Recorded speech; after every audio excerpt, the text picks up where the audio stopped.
So, guys, should we do the next? Let's go on to the next section over here. Anytime we're going to have Niko Haas on, he can just jump on in. This is Alex Jones here. We're at InfoWars. We got a new thing here. China, which is always the problem. China says the U.S. is crossing a red line if they send Nancy Pelosi a visit to Taiwan. First of all, nobody wants Nancy Pelosi to visit them anywhere. I mean, it's Nancy Pelosi. She's probably drunk or on some sort of medication. But why does Nancy want to visit Taiwan, fam? Why? People were asking, like, why the hell does she want to go?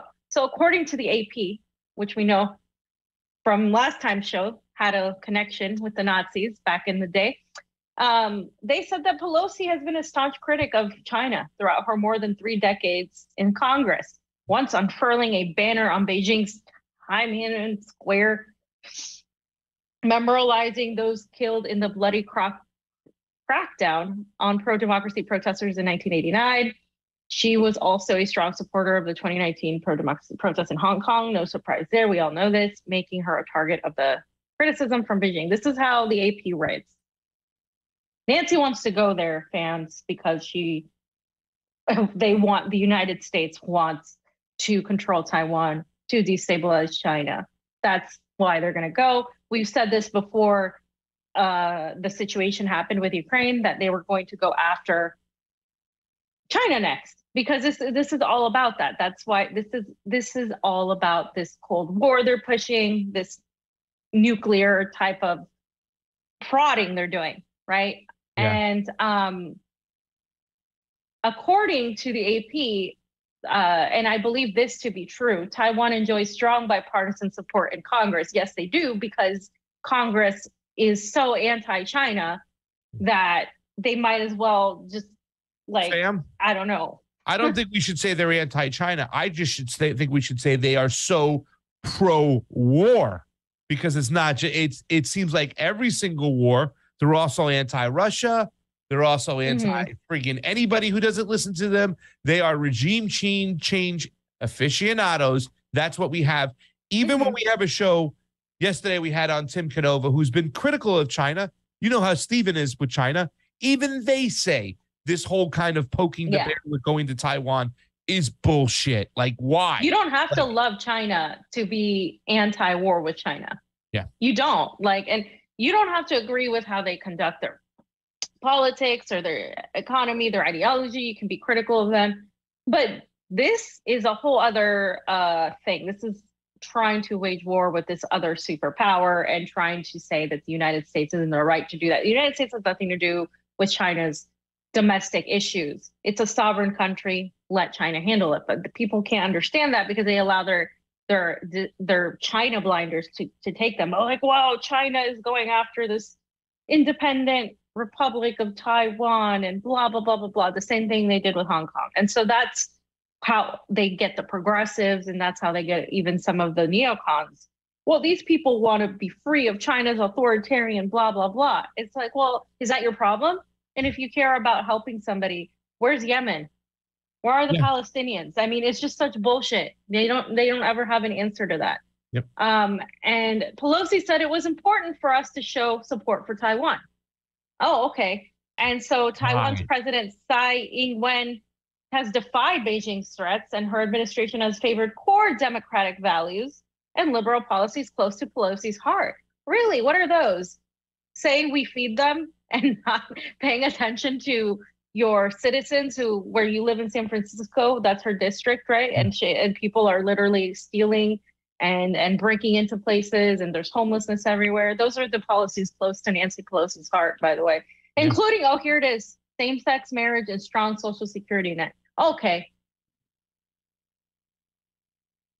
Karl Rove, this is something we talked about several times on the shows. At one point, they wanted to make sure when it came to foreign policy, they got an all neoconservative Congress, right?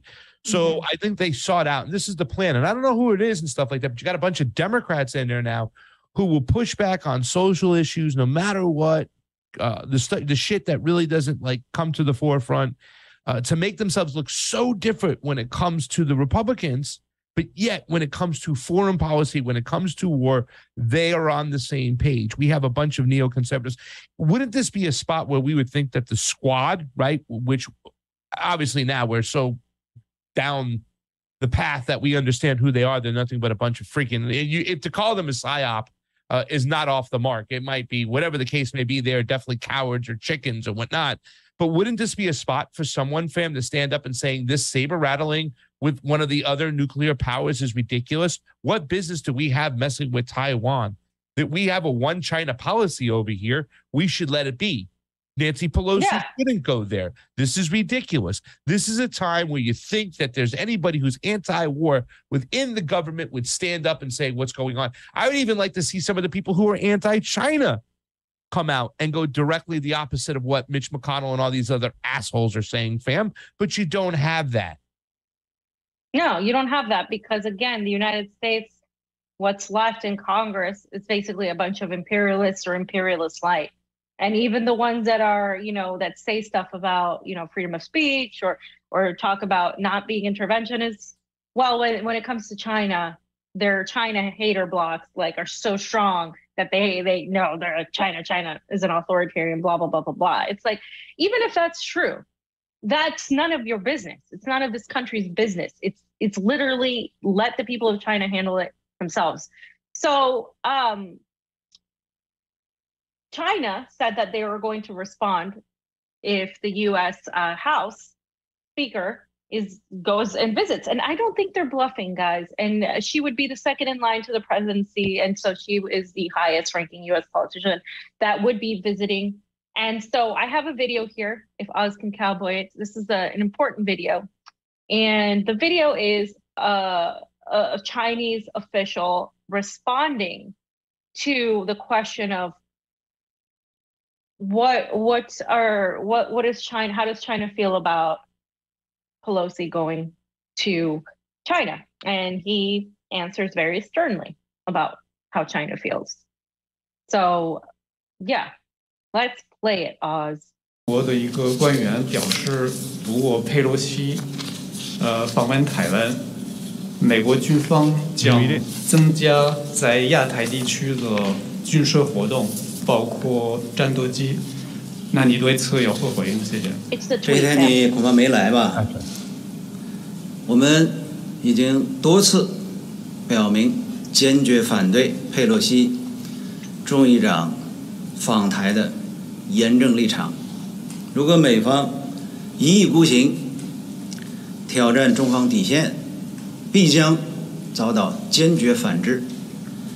由此引起的一切后果，完全由美方承担。我的一个官员表示，如果佩洛西 Okay. It says, by the way, I just want to read the tweet. Can I read it so people at home who are just listening abroad? This is what was said by the Chinese official. We have reportedly made it clear from repeatedly made it clear. Sorry. We have repeatedly made it clear our firm opposition to Speaker Pelosi's visit to Taiwan. If the U.S. insists on challenging China's red line, it will be met with a resolute of countermeasures. The U.S. must ensure full responsibility for any serious consequence arising thereof. Fam, what makes it different this time out? This is what people are saying. They're asking. They're saying, what makes it different this time out from an official now going to Taiwan? They've been going to Taiwan for years. By the way, this next video of Fee, I hope we can play this in my section because I have it in the middle of my section. Okay. So it kind of blends in with this is about China. Yeah, right? It blends into the next section. Okay. So we can play it though and bleed and go right into the next section. Just skip it. But anyways, what makes it different this time, fam? Do you have any opinions about that? Because I have a list of 3 things which make it different in Taiwan now. Well, personally, just right off the bat, I think it has a lot to do with the current geopolitical climate, with Russia and the situation in Ukraine, and how obviously NATO has puffed its chest in trying to supply Ukraine with billions and billions of dollars and wage war with Russia via Ukraine. And China is obviously does business with whoever they need to do business with. And that's something that a lot of people never point out. They do business with the United States. They do business with countries in Africa. They do business with Latin America.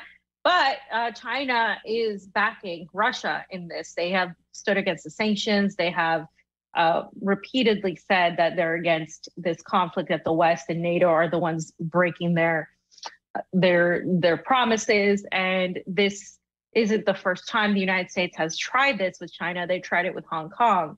And so I think that's now China's just like, we're in a position where we're not going to tolerate this. And there's also Iran and the situation happening with Iran as well. And I think just geopolitically, there's more of a counter movement against the United States, something we don't have in today's folder, but that I was reading about this morning.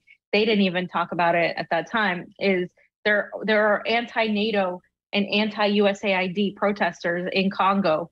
There's an uprising against that. So there's a lot of anti-Western sentiment. And I think that is also of a great influence as well. You know, fam, I think you hit it on the nose. The thing when it comes to the situation with Ukraine and Russia, a lot that's not talked about is the biolabs, right? There are people out there who feel like the biolabs were the last straw, the straw that break the camel's back for Putin.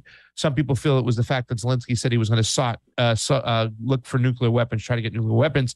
But there has been a lot of talk in Taiwan having these same type of biolabs there. Once again, the West heavily influenced there, a lot of money, a lot of businesses. So there's been talk. So maybe that comes into play.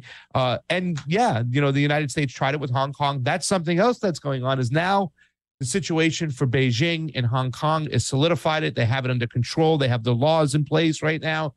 They've thrown out the NGOs. So now step two would be Taiwan, not Hong Kong is taking place. But also too, the fact is that Taiwan does harbor or have a lot of the plants that make semiconductors, silicon conductors that are made that are very, very important for a lot of computers throughout the world and whatnot. And the fact is that we are behind there. So some people feel that they're trying to buy time right now. The U.S. is until they can get caught up and move their conductor plants, their semi-silicon chips over into the States, maybe in Texas, maybe wherever. So those are some reasons why it's different now. But definitely, I think it's a point where China has said, no way, we're not going to play games anymore. We see what's going on in the Ukraine. We now have Hong Kong under control. Now we're going to take Taiwan under control and we're going to throw the West out. Yeah. And guys, I don't think they're bluffing. I'll read Danny Haifong's tweet, fam, and then we can go to your section and play the Rokana video in your section. Sure. So Danny said China isn't bluffing. If Nancy Pelosi flies to Taiwan, her plane may very well be intercepted and not allowed to land. China cherishes sovereignty and won't be pushed around. Pelosi is making a reckless miscalculation that is nothing short of warmongering. And of course, and Pelosi is, you know, a puppet. She's a representative of, she just does what she is told to do by the State Department. She has been a loyal State Department goon for a while, and that's why she's remained in power. And so they don't care that they're doing this. I think the United States, and this has been a criticism by a lot of powers in Africa in particular, because this morning I was talking about Lavrov, right? And he went and he is doing this tour in Africa, talking to, he went to Congo, he's going to Ethiopia. He's having these conversations. He also met with 20 Arab League nations. And all of these people, they're like, we will work with anybody, but we don't like to be dictated to. We don't like to be told what to do. And so one of the things Lavrov said, and a lot of the sentiments that have been echoed, is that the United States is still acting like they have this power, right? That they can just do whatever it is they want to do. And that's just no longer the case. And they have to come to terms with it. So that is, I think, also a part of it in general. Like, there is a lot of opposition to the West right now. And we can get back to it, fam, after Niko, because this kind of has to do with what's happening, right? This revolt that's happening around the world.